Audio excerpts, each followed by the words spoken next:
Now there's another Republican member, resigning. Ken Buck, very conservative. He represents an eastern Colorado district. When he's replaced, the seat will go Republican, but that could be several months from now. So it just puts Republicans at even more of a disadvantage. Welcome to The Debrief, where we talk with the Washington Examiner's top journalists about the headlines they're covering and where the story's going next. I'm Sarah Bedford, and I'm here with magazine editor David Mark. David, the already small Republican House majority got a little bit smaller this week. Why is it shrinking? Yeah, it sounds like a lot of inside baseball around Congress, but it really does matter in terms of how the government runs and legislation is passed.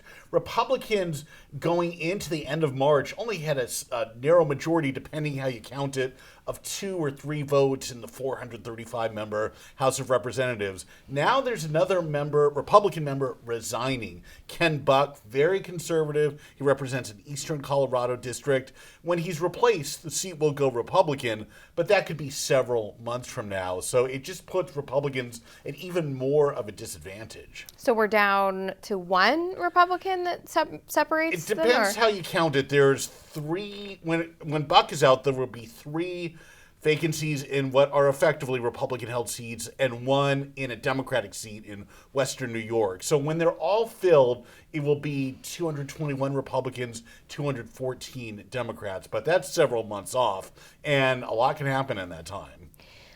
Congresswoman Lauren Boebert is in a neighboring district. She had sort of made some noise about running in Buck's district. What does this mean for her future? Yeah, she is running in Buck's district. She's moving clear across Colorado. She's now on the western slope, which is bordering on Utah. It's more kind of rugged individualism out there. She's going clear to the east side, which borders on Kansas. That's more traditional religious conservative types over the Rocky Mountains.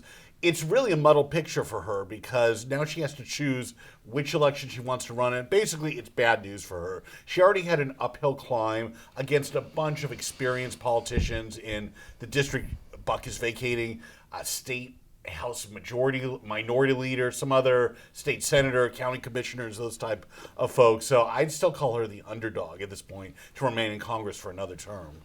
So are we running the risk somehow with the vacancies and all of ending up with Speaker Hakeem Jeffries sometime in the next few months? You know, it wouldn't be surprising if Democrats were quietly making plans to see who shows up in Congress on any given day.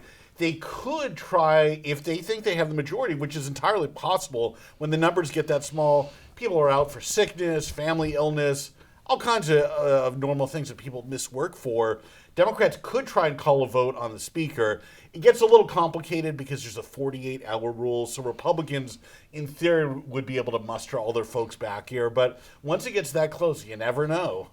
And finally, do you think there is a little bit of regret right now among Republicans about the George Santos expulsion, given that that's a seat that they've lost potentially for many years now? I've talked to members about that, and there are some who say that the problem is we would still be discussing it in the news right now. He would be in the news every day on every vote. There would be photos of him. Other than him showing up at the State of the Union that one time, he's pretty much disappeared from the headlines. So my sense of it from Republican members is they'll just take the hit in the short term and try and forget that guy ever existed. Yeah, memory wipe. Right, exactly. Well, David, thank you so much for being here today. Thank you. You can get more writing from David and the rest of the political team at WashingtonExaminer.com.